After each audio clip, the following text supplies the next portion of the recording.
2025年11月、ポーランド、ワルシャワ、法廷に立った男は、最後までこう繰り返した。鏡の中にしか映らないはずだった。と、その言葉の意味が、すべての人間に理解された瞬間、傍聴席は静まり返った。事件の起点は、ある深夜の浴室だった。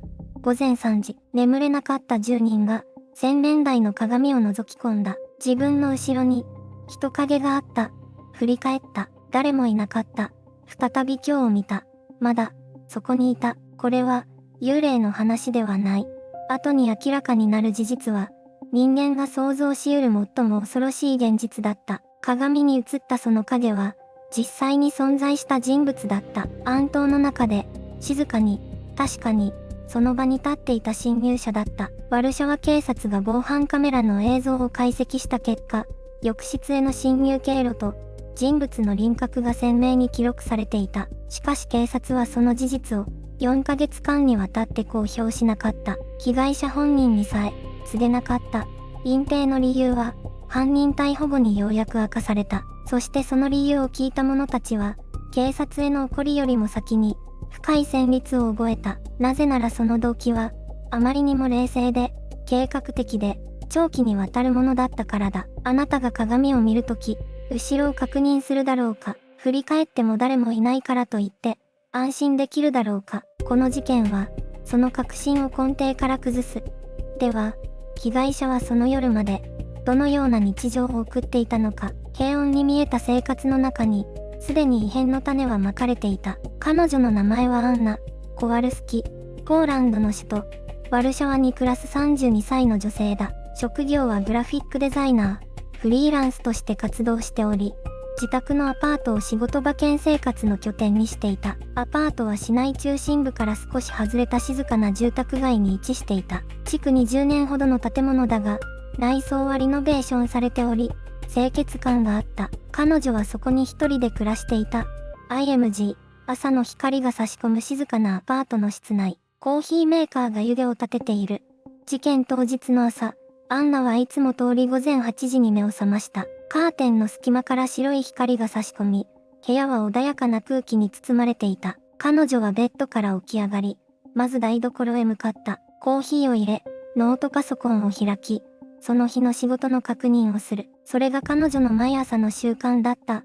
締め切りを抱えた案件が一つあった。クライアントからの修正依頼に対応しながら、昼食を簡単に済ませた。午後には近所のスーパーマーケットへ出かけ、夕食の食材を買い揃えた。誰かと特別な約束があったわけではない。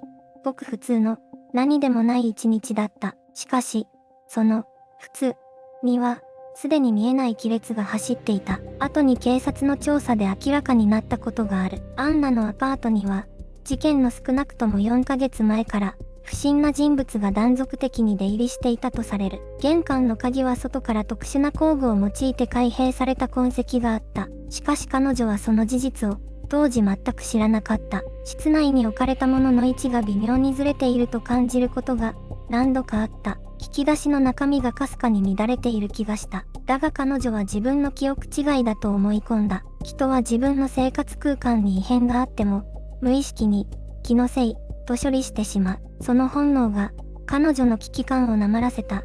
夜になり、アンナは夕食を終えてソファでくつろいだ。テレビをつけ、軽いドラマを流しながら、いつの間にかうとうとした。時計の針が深夜を指す頃、彼女は目を覚まし、歯を磨くために浴室へと向かった。廊下を歩く彼女の足音が、静まり返ったアパートに小さく響いた。その足音の向こうに、すでに何かが待っていた。浴室のドアを開けた瞬間、アンナは何も感じなかった。電気をつける。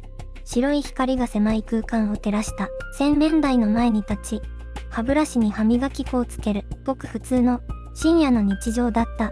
鏡を見た。最初は何も気にしなかった。歯を磨きながら、ぼんやりと自分の顔を眺めていた。目の下にうっすらとできたクマ、少し乱れた髪、眠そうな自分の顔、そして、ふと視線が動いた。鏡の奥、自分の背後に、そこに、人が立っていた。アンナは一瞬、それが自分の影だと思った。深夜の疲労が、視覚に錯覚を起こさせているのだと。しかし、違った。その輪郭は、明らかに別の体型をしていた。背が高く、肩幅が広く、そして微動だにしない。彼女の全身に、一気に鳥肌が立った。歯ブラシを落とした音が、浴室に響いた。振り返れなかった。足が床に張り付いたように動かなかった。鏡の中の人影は、ただそこに立っていた。何もせず、ただ存在していた。それがむしろ、恐怖をより深いものにした。どれくらいの時間が経ったのか、アンナにはわからない。数秒だったかもしれない。数十秒だったかもしれない。彼女はようやく叫んだ。声にならない叫び声が、喉の奥で潰れた。そして、全力で浴室から飛び出した。廊下を走り抜け、玄関のドアを開け、隣の部屋に住む女性を叩き起こした。隣人が警察に通報した。到着した警察官たちが部屋を捜索した時、室内に人間の姿はなかった。窓は施錠されていた。玄関の鍵も、外から壊された形跡はなかった。警察は言った。気のせいだったのではないでしょうか。と、しかし、アンナは確かに見た。鏡の中に映った。あの人影を、後日、建物の管理会社が保管していた防犯カメラの映像が確認されることになる。その映像には、深夜3時14分、アパートの廊下を歩く人物の姿が、はっきりと記録されていた。アンナが浴室にいた。まさにその時間に、彼女が見たものは、幻ではなかった。では、なぜ警察はその映像を、4ヶ月もの間公開しなかったのか。捜査の幕が上がろうとしていた。捜査が、静かに動き始めた。アンナの通報を受けた警察は、翌朝にはアパートへ到着した。しかし、現場に不審な痕跡は見当たらなかった。浴室のドアに傷はなく、窓の鍵も閉まったままだった。担当刑事は、アンナの証言を記録しながらも、表情を変えなかった。鏡に映ったものを、見間違えた可能性はありませんか？その一言が、アンナの胸に刺さった。彼女は確かに見た。あれは自分の影ではなかった。輪郭があった。肩があった。そして、こちらを向いていた。しかし警察の初期判断は、不審者侵入の証拠なし。捜査は、その日のうちに打ち切られようとしていた。転機が訪れたのは、それから3日後のことだった。建物の管理会社に保管されていた防犯カメラの映像が、ようやく確認されることになったのだ。映像には、深夜3時14分の廊下が映っていた。薄暗い通路を、一人の人物がゆっくりと歩いている。フードを深くかぶり、顔は判別できない。しかし体格と歩き方から、成人男性であることは明らかだった。アンナが浴室の鏡の前に立っていた。まさにその時刻と一致していた。映像を確認した担当刑事の顔色が変わった。これは別件として扱う必要がある。捜査は再開された。しかし、ここで奇妙なことが起きる。この映像の存在が上層部に報告されたにもかかわらず、公式発表はなされなかった。報道機関への情報提供も行われなかった。なぜ、警察は沈黙を選んだのか。捜査関係者によれば、当初から一人の男が視野に入っていたという。アパートの元居住者で、退去後も建物の周辺に出没していたことが、複数の住民証言から浮かび上がっていた。男の名前は、まだ公開されていない。しかし、彼には一つの事実があった。問題の夜、彼は、別の場所にいた、と主張していた。アリバイだ。そのアリバイが本物であるならば、廊下を歩いていた人物は、別の誰かということになる。しかし、もしそのアリバイが崩れたとすれば、捜査の矛先は、一気に絞られることになる。アリバイの真偽をめぐる攻防が、今まさに始まろうとしていた。アリバイ、それは容疑者にとって、唯一の盾だった。男は警察の取り調べに対し、一貫して同じことを繰り返した。問題の夜、自分はワルシャワ市内の別の場所にいた。友人と食事をしていた。その後、深夜まで友人の自宅に滞在していた。だから、あのアパートには近づいていない。証人もいる。男の言葉は、よどみがなかった。しかし、捜査官たちは慎重だった。アリバイとは、証明されるまで、ただの主張に過ぎない。捜査チームはまず、男が証人として挙げた友人に接触した。友人は当初、男の言葉を肯定した。確かに一緒にいた。深夜まで自分の部屋にいた。そう証言した。しかし、細部を突き詰めていくと、微妙な矛盾が浮かび上がった。食事の店の名前が、二人の証言で一致しなかった。男は、西側の通り沿いの店、と言った。友人は、北の広場近くの店、と答えた。些細なことのように見えるかもしれない。だが、捜査官にとって、これは見逃せない亀裂だった。次に、防犯カメラの映像が精査された。男が主張した経路を、一台一台、丁寧に追っていった。深夜0時前後、男の姿はどこにあったのか。映像は、正直だった。男が証言した友人の自宅付近のカメラには、男の姿が映っていなかった。それどころか、問題のアパート周辺に設置されたカメラの一つに、男と酷似した人物の後ろ姿が確認された。時刻は、午前2時50分、居住者が鏡に、何か、を見た。およそ10分前だった。捜査官たちは沈黙した。映像だけでは、断定できない。しかし、状況は急速に男へと収束しつつあった。さらに決定的な証拠が加わった。男の携帯電話の位置情報だ。通信記録の解析により、問題の夜、男の端末がアパートから数百メートル以内に存在していたことが明らかになった。友人の自宅とは、全く逆の方角だった。アリバイは、静かに崩れていった。男は再び取り調べ室に呼ばれた。今度は、証拠を突きつけられた。長い沈黙の後、男の口から最初に出たのは、弁解ではなかった。ただ一言、弁護士を呼んでくれ。それだけだった。捜査チームは確信を深めた。しかし、事件の全貌は、まだ解明されていなかった。なぜ、4ヶ月もの間、警察はこの事実を隠し続けたのか。男の動機は何だったのか。そして、あの鏡に映ったものの、本当の意味とは、すべての答えが、次の局面で、ついに白日の下にさらされようとしていた。沈黙が、取り調べ室を支配していた。男は何も語らなかった。ただ、弁護士の到着を待った。しかし、捜査チームが次に向かったのは、男の自白ではなかった。彼らが掘り起こしたのは、事件そのものに埋め込まれた、別の真実だった。目撃者が語らなかったこと、隠されたまま、4ヶ月間眠り続けた証拠、その全てが、今、表に引きずり出されようとしていた。まず明らかになったのは、マグダレナが最初の証言で省いた事実だった。彼女は鏡の中の人影を見た夜、実はもう一度、浴室に戻っていた。二度目に浴室へ入った時、床に何かが落ちていたという。小さな、黒いボタン。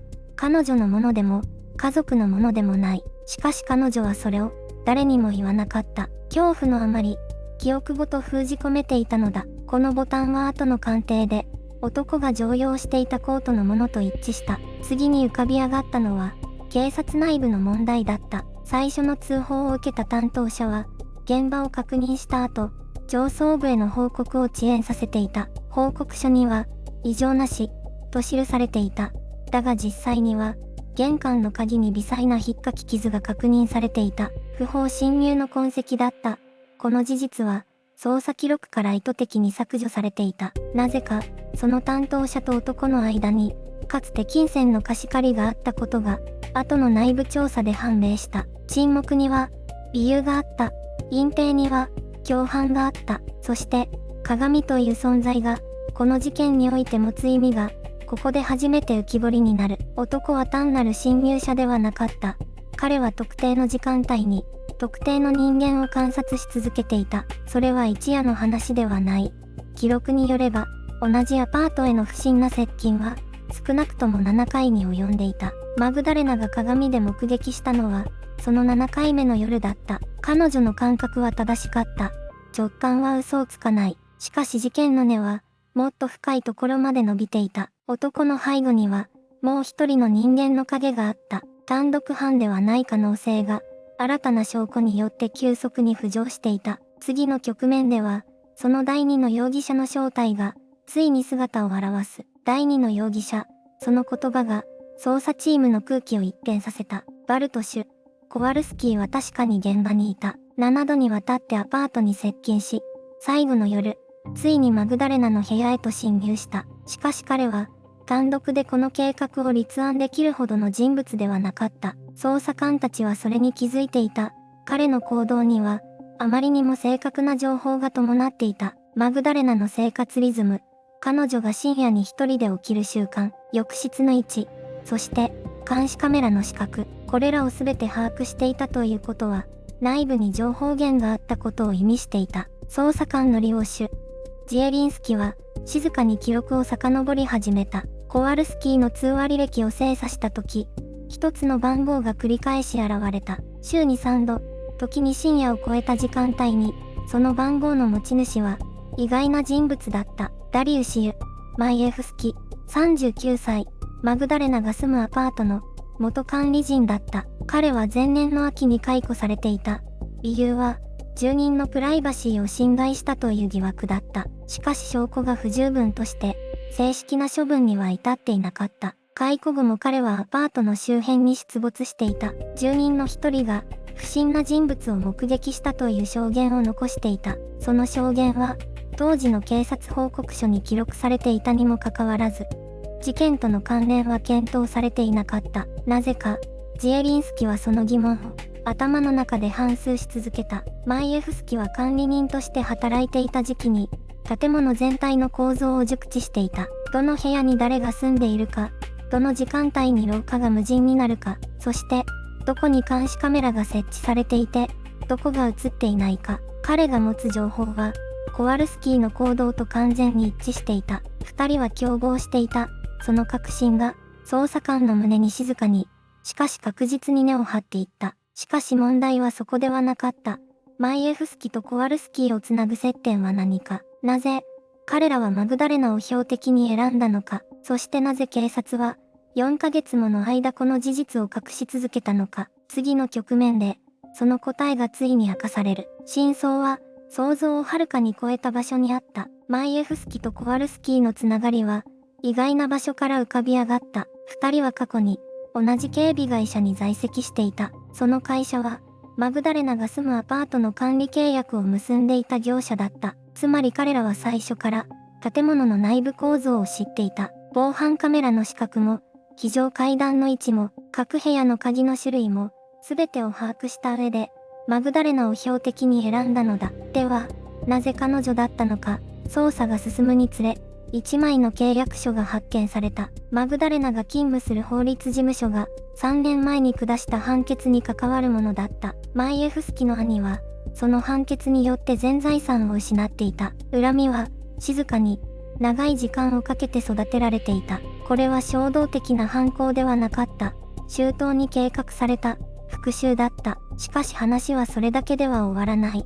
4ヶ月間の隠蔽、警察がこの事実を封じ込めた理由が、ついに明らかになる。担当刑事の一人が、かつてその警備会社の顧問を務めていたのだ。マイエフスキとは、旧知の間柄だった。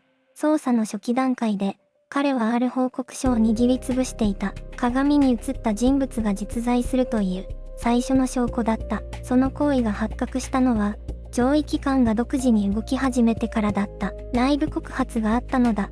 若い女性捜査官が、自らのキャリアをかけて真実を外部に漏らした。彼女が届け出た資料の中に、あの夜の完全な CCTV 映像が含まれていた。鏡の中に映る人物、暗闇の中に静止する影、そしてマグダレナの背後に、確かに立つ存在。映像は一切加工されていなかった。それが証拠として認定された瞬間、捜査は急速に動き出した。マイエフスキは5月2日の朝、自宅で身柄を拘束された。コワルスキーはその6時間後、国境付近で発見された。逃走しようとしていた。二人が自供した内容は、捜査官の想定をはるかに超えていた。あの夜は、最初の侵入ではなかった。彼らはその前から、何度もあの部屋に入り込んでいた。マグダレナが眠っている間に、そして最後の夜、彼女が鏡を見た。目があった。鏡の中で、真実は、ガラスの向こうに映っていた。次のパートで、この事件の結末と、マグダレナが語った、あの瞬間、の言葉が明かされる。裁判は、静かに幕を閉じた。2026年2月、ワルシャワ地方裁判所は2人の男に有罪判決を言い渡した。主犯のアダムには懲役11年、共犯のパベルには懲役7年、不法侵入、ストーキング、精神的虐待、そして証拠隠滅への関与、罪状は複数に及んだ。判決が読み上げられた瞬間、傍聴席にいたマグダレナは何も言わなかった。ただ、静かに目を閉じた。それだけだった。警察による4ヶ月間の隠蔽については、内部調査が行われた。担当した3名の警察官が、職務怠慢と虚偽報告の罪で処分を受けた。しかし、刑事罰には至らなかった。組織的な隠蔽ではなく、個人的な判断ミスだった。というのが、公式の結論だった。マグダレナはその発表を聞いて、一言だけ言った。判断ミス。という言葉は、被害者には届かない。と、事件後、マグダレナはワルシャワのアパートを離れた。あの部屋には、もう一度も戻っていない。引っ越し当日、彼女は浴室の鏡だけを自分の手で取り外したという理由を聞かれた彼女は、こう答えた。あの鏡は、私が気づく前から、真実を知っていた。だから、捨てることができなかった。と、現在、その鏡の行方は分かっていない。取材に応じたマグダレナは、あの夜のことを、一度だけ語った。鏡を見たとき、最初に思ったのは、怖いということではなかった。なぜ、自分の影が動いているのか、という疑問だった。次の瞬間、それが影ではないと分かった。でも、体が動かなかった。声も出なかった。私にできたのは、ただ、目を合わせ続けることだけだった。その、目を合わせ続けた、という行為が、彼女の命を救った。相手が動けなくなったのは、見られていたからだ。鏡が、彼女を守った夜だった。事件はこれで公式に終結した。しかし、疑問は残っている。なぜ彼らは、何度も侵入しながら、何もしなかったのか、何を待っていたのか、その答えは、二人の口から最後まで語られることはなかった。真実の一部は、今もあの鏡の中に閉じ込められたままかもしれない。次のエピローグでは、この事件が社会に投げかけた問いと、マグダレナが今、どこで何を語り続けているかに迫る。それから、時間が流れた。ワルシャワの夜は、今日も静かに更けていく。あの事件を知る者たちは、それぞれの場所で、それぞれの日常を取り戻そうとしていた。マグダレナは、事件後しばらくして、あのアパートを引き払った。新しい住まいに、鏡はない。バスルームにも、寝室にも、彼女は鏡を置かないことにした。それが彼女なりの、あの夜との決別だったのかもしれない。しかし彼女は沈黙を選ばなかった。各地の防犯意識向上のためのセミナーに登壇し、自身の体験を語り続けている。怖かった。と彼女は言う。でも、もっと怖いのは、誰も気づかないまま終わることだ。と、その言葉は、聴衆の胸に深く刺さった。二人の侵入者は、現在も裁判の手続きが続いている。動機の全貌は、依然として明らかになっていない。彼らがあの部屋に何度も侵入しながら、何も奪わず、何も壊さず、ただ存在し続けた理由、それを語る者は、今もいない。警察による4ヶ月間の隠蔽については、内部調査が行われた。担当した複数の警官が処分を受けたと報じられているが、詳細は公開されていない。制度への不信感は、ポーランド社会の中に、静かに、しかし確実に広がった。そして、あのバスルームの鏡は、証拠品として保管された後、その後の記録が残っていない。廃棄されたのか、それとも今もどこかの棚の奥に眠っているのか、誰も確認しようとしなかった。鏡というものは、映すだけだ。そこにあるものを、ただ、正直に映し出すだけだ。あの夜、鏡が映したものは、真実だった。人が目を背けようとした。その真実を、あなたの背後に、今、何が映っているだろうか。